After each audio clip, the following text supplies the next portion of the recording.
The Clark County officials, or I should really say official because I believe it was Steve Sisolak, was said to be the first revenue collected by the stadium designated increase in the Clark County hotel tax as per the Southern Nevada Tourism and Infrastructure Act signed into law last October 16th of 2016.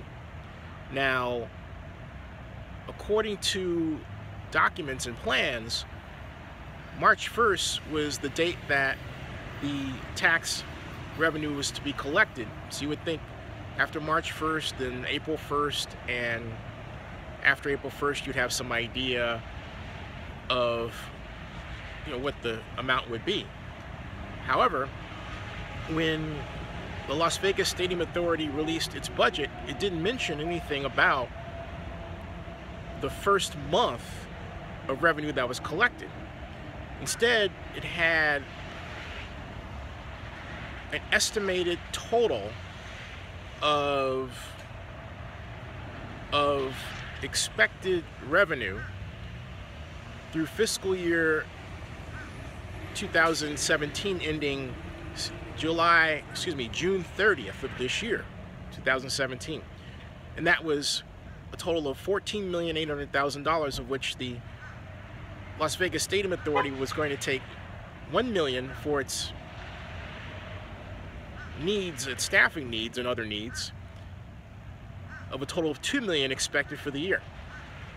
Extrapolated, if you basically divide that by the number of months since the collection ostensibly started, that's $3,450,000, or times 12, that points to a $41,400,000 total for the year. Well, that for the next fiscal year, that's what that would apply. Not necessarily that that would be achieved.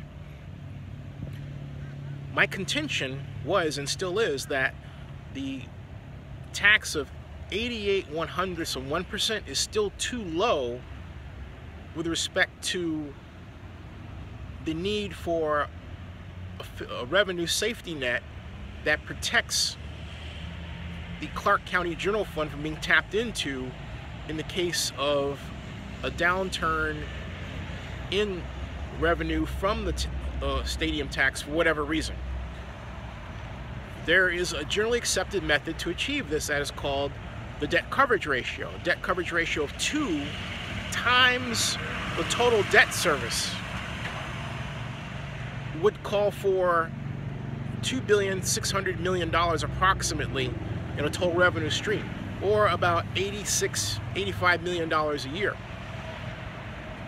If the tax rate were at 1.4%, there would be enough revenue coming in on a per month basis, let alone per year basis, such that there would be no concern regarding the ability to cover a $43 million debt service, let alone concern that there would or would not be what's called waterfall revenue.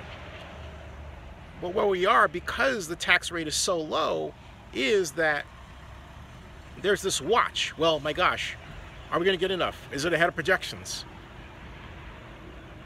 When I issued my report on Saturday, I sent it to Steve Sisolak. I sent it around, and what I got back was an email from a person I'm not going to mention, a friend, expressing that I was essentially wrong.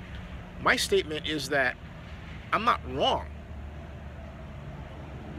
It's not a matter of right and wrong. The problem is, I've said it before and I'll say it again, Las Vegas is great at building things, but it's lousy at planning. And the problem is that this project, this stadium project, was just sort of foisted upon the city of Las Vegas and Clark County without proper planning, and everything's done in haste. And it's time to slow down. And I said it on my live stream before, and I'll say it again. If Oakland's going to lose out to Las Vegas, it should be because the project was properly planned, and not just because of lobbying expenditures or politics. Because at the end of the day, the taxpayers of Nevada, and particularly Clark County, will suffer if this is not done right. So Sisolak and the consultants apparently did a little media call, but they didn't put out a document which actually states a official report of the receipt, and that's what I'd like to see.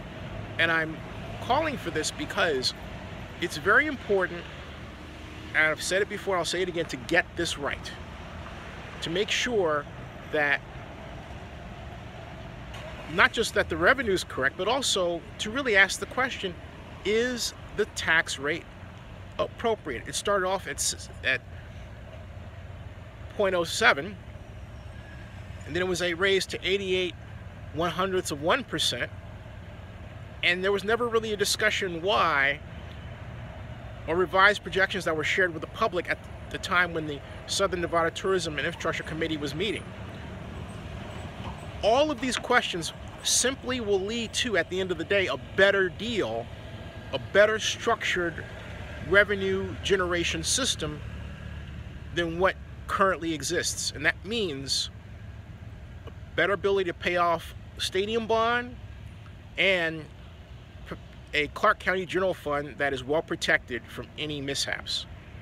Nothing wrong with that.